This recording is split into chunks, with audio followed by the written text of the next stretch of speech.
Nuestros antepasados encontraron maneras de resolver los problemas y de convivir en armonía con la rica naturaleza que la providencia los ofrecía.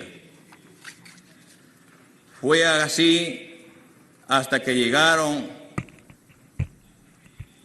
los hombres de Castilla, que con la ayuda de múltiples filipillos y aprovechando un momento de caos y desunión, lograron conquistar al Estado que hasta ese momento dominaba gran parte de los Andes centrales. La derrota del incanato dio inicio a la era colonial. Fue entonces, y con la fundación del virreinato, que se establecieron las castas y diferencias que hasta hoy persisten. Los 3 siglos en los que este territorio perteneció a la corona española le permitieron explotar los minerales que sostuvieron el desarrollo de Europa, en gran parte con la mano de obra de los abuelos de muchos de nosotros. La represión a la justa revuelta de Túpac Amaru y Micaela Bastidas terminó de consolidar el régimen racial impuesto por el virreinato, acabó con las élites andinas y subordinó aún más a la mayoría de los habitantes indígenas en este rico país. 40 años después, la independencia del virreinato del Perú de España en 1821 no trajo consigo una mejora real para la mayoría de los peruanos. Los denominados aborígenes continuaron siendo explotados como ciudadanos de segunda categoría para el erario de la flamante República del Perú.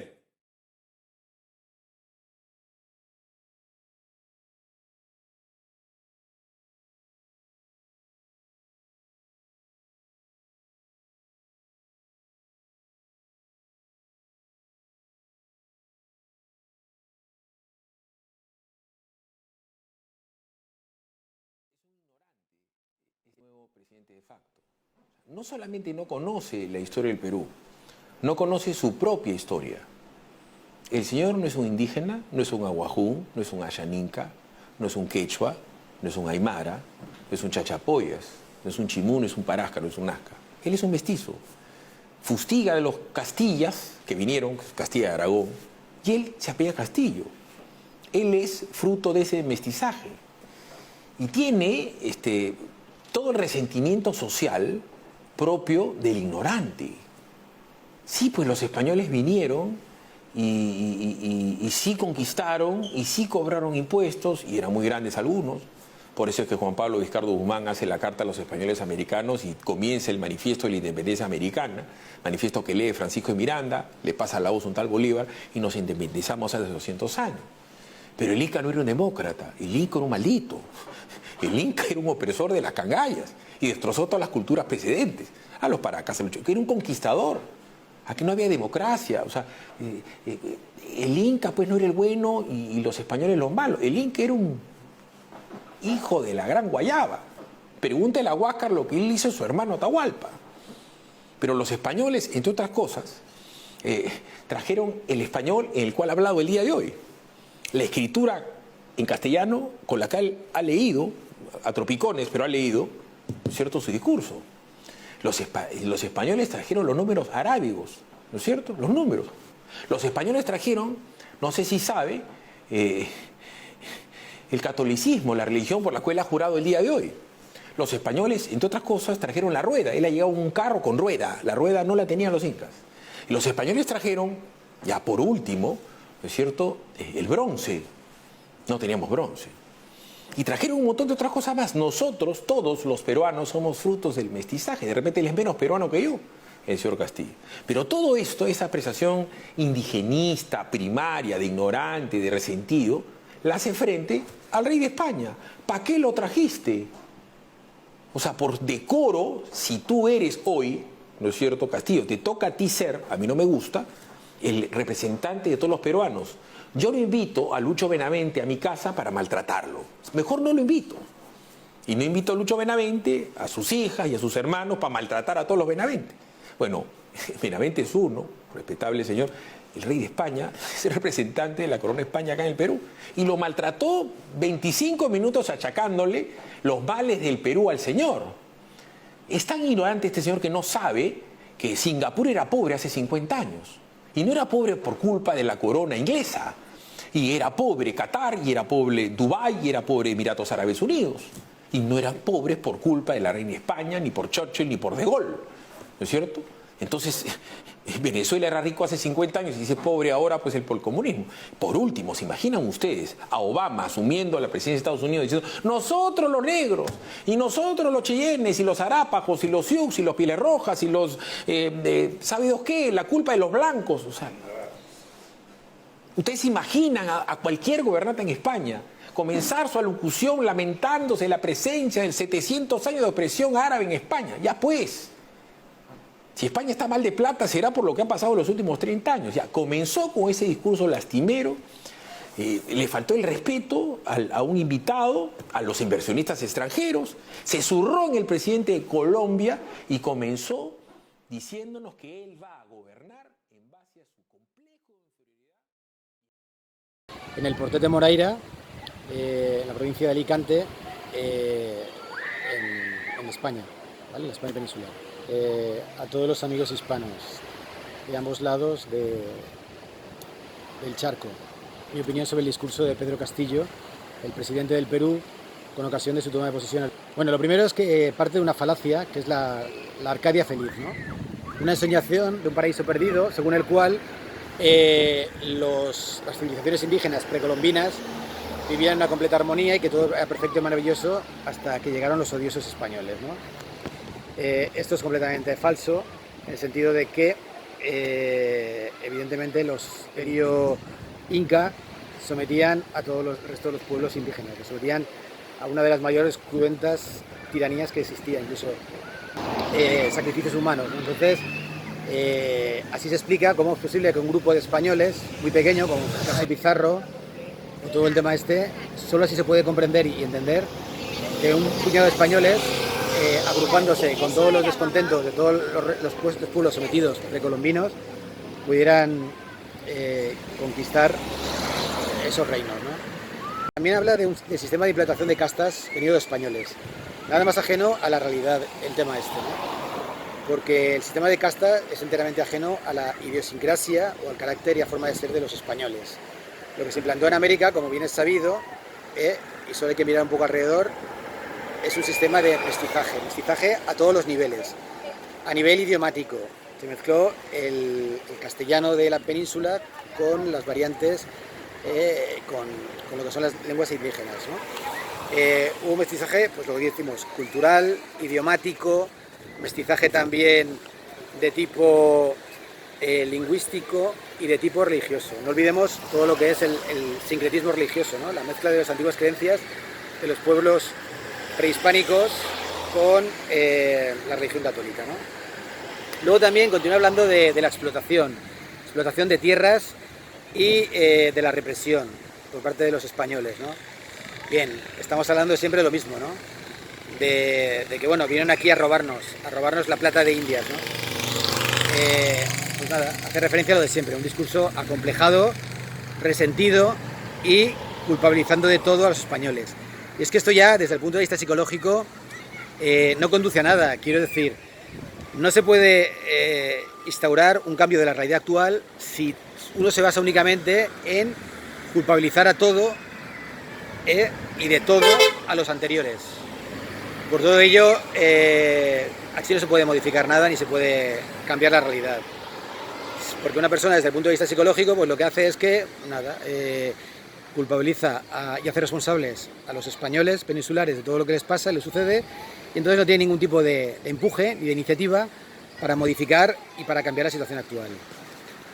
Ya por último, también hace referencia a una cosa que he oído muy frecuentemente, que es el tema de la independencia, ¿no?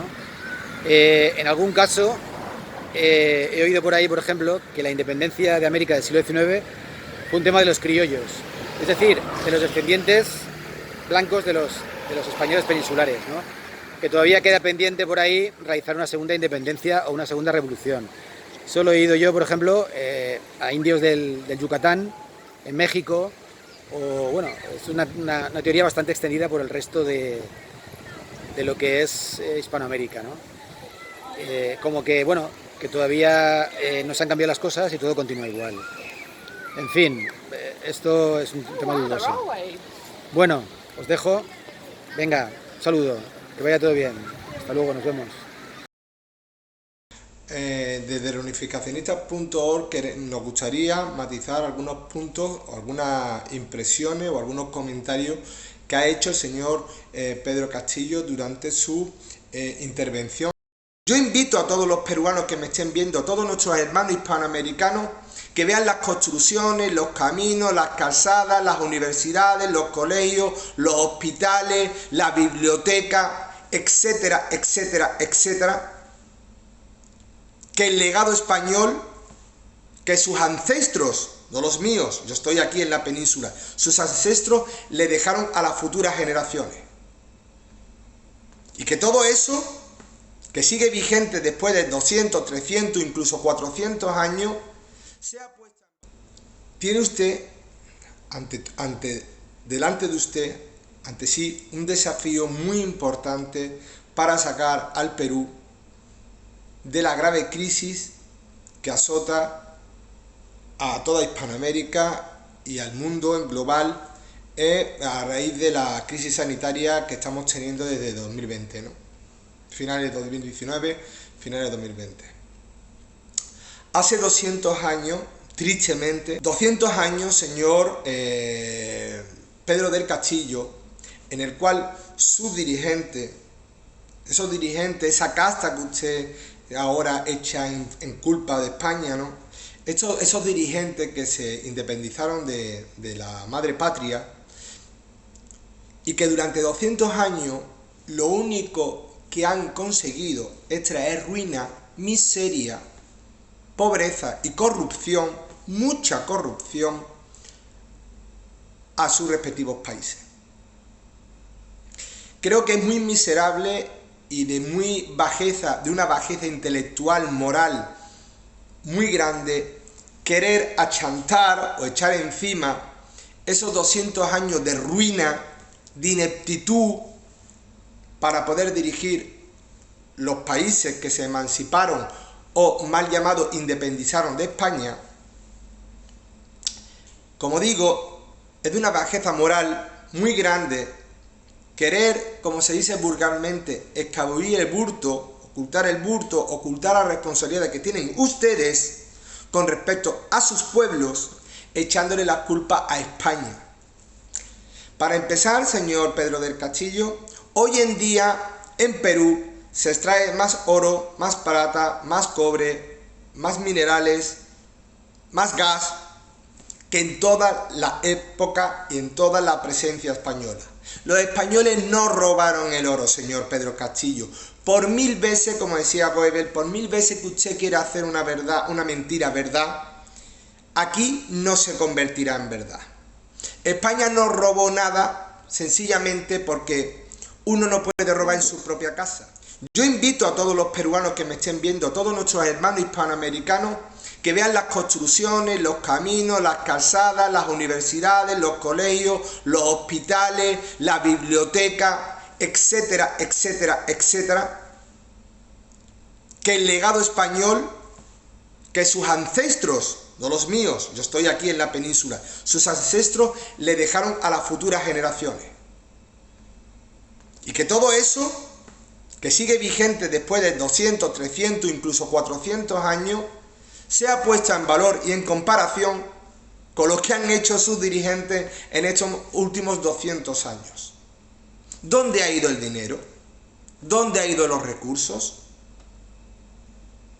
España no, porque hace ya 2 siglos que la vinculación, al menos política, se rompió.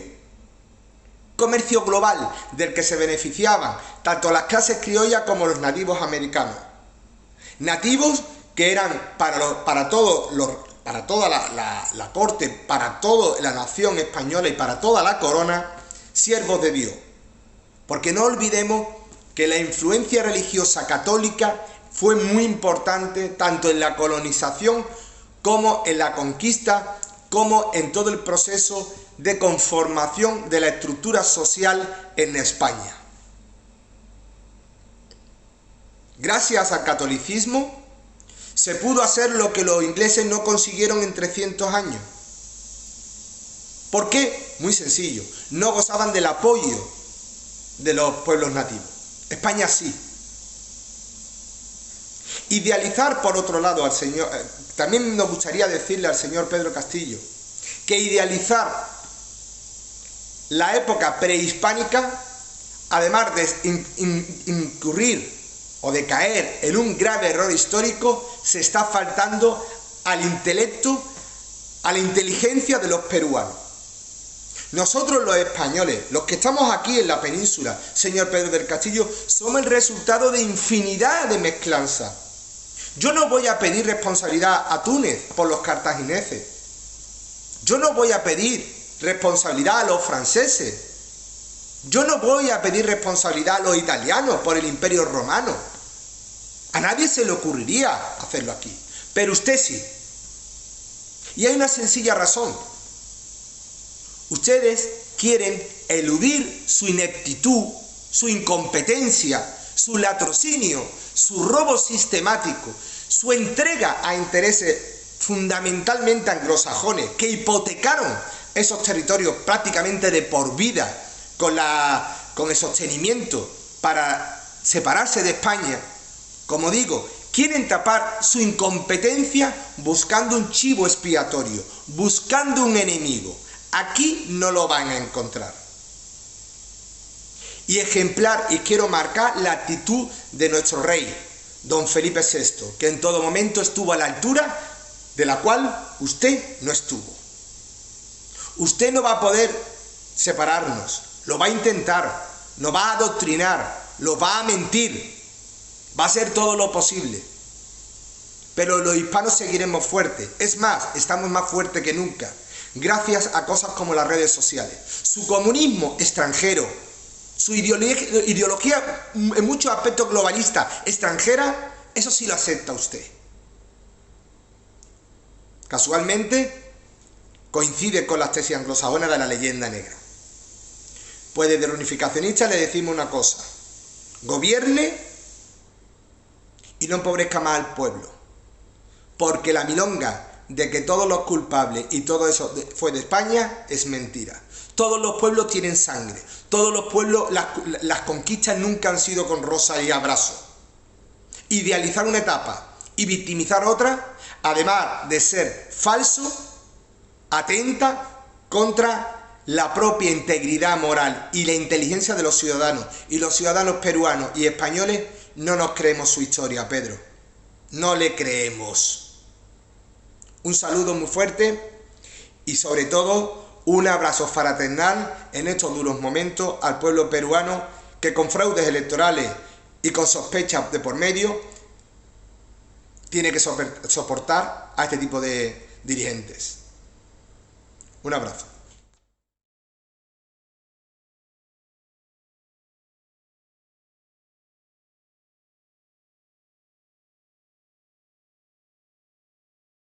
¿Qué cambió la cultura, ya no, la cultura inca o la cultura andina?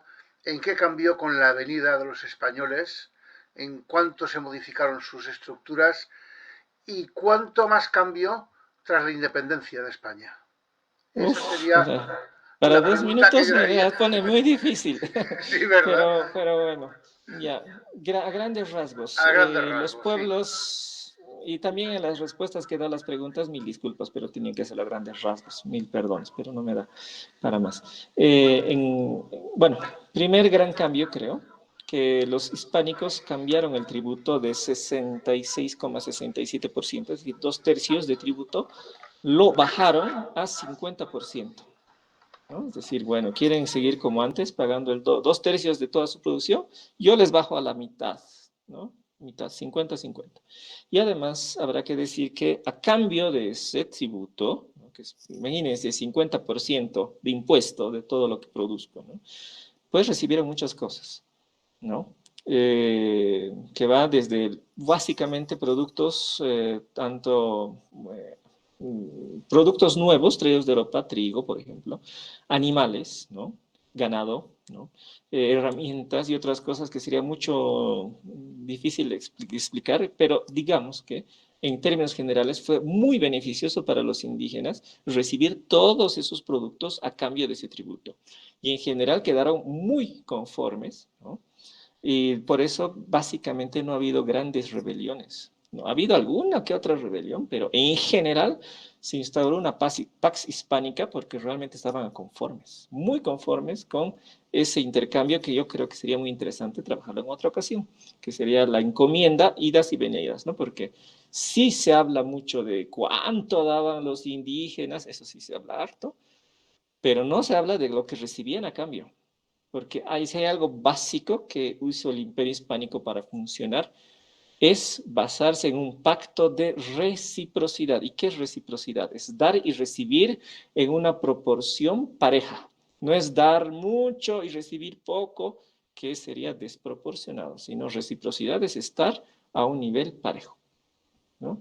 Eso creo que ha sido un cambio importante. Creo que con los incas había dar y recibir, pero no en un plano de completa reciprocidad, que en el Imperio Hispánico sí se dio.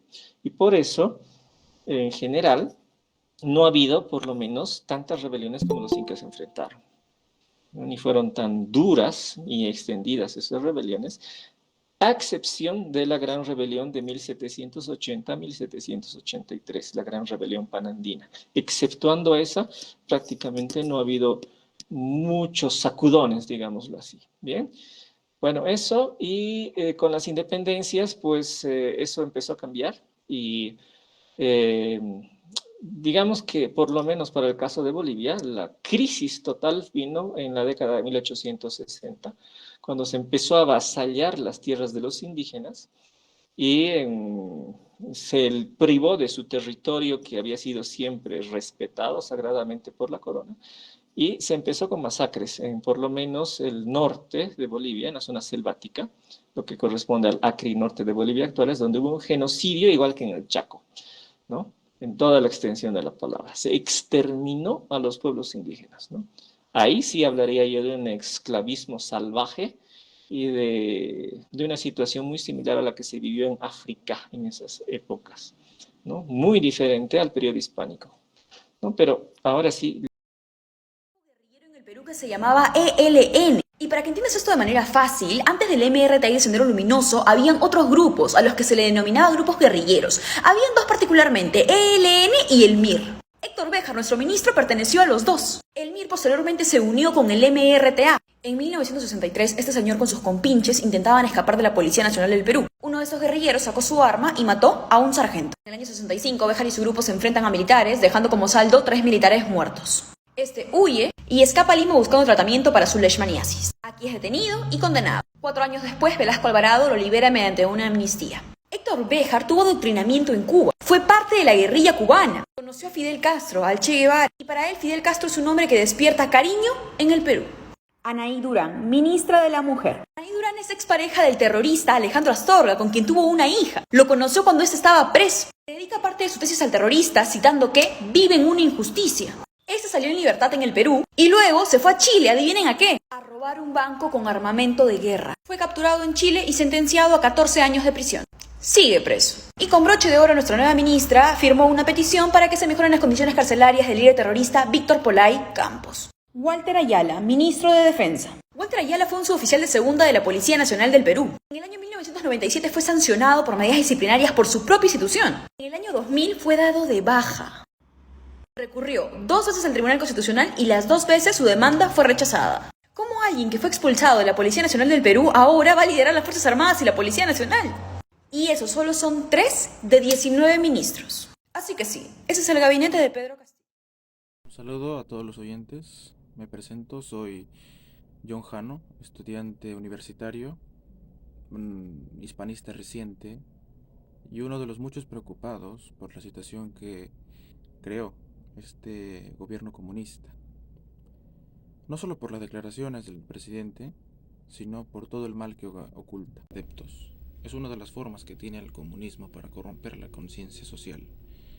Lo bueno es que todavía existen personas que comprenden los buenos aportes que ocurrieron cuando se conformaron las Españas, manteniendo viva la herencia y nunca olvidándose de los lazos que nos unen a todos.